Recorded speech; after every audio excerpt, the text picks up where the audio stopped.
Welcome to IP Service, Learn IT Tips and Troubleshooting.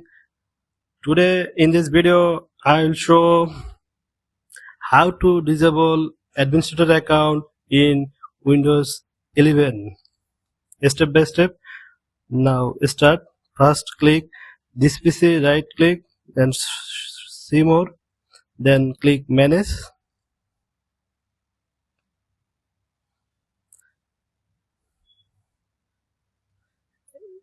Now you can go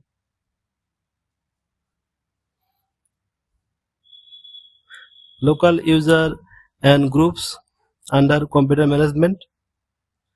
Click local user and groups, then click user. Now you can see your admin account. Just right click and properties. You can say account is disabled, apply, okay. Your admin account is disabled. This way it's very simple. Now your PC just registered. You can see your account is disabled. Like, comment, share and subscribe IP Service. Thank you for watching IP Service.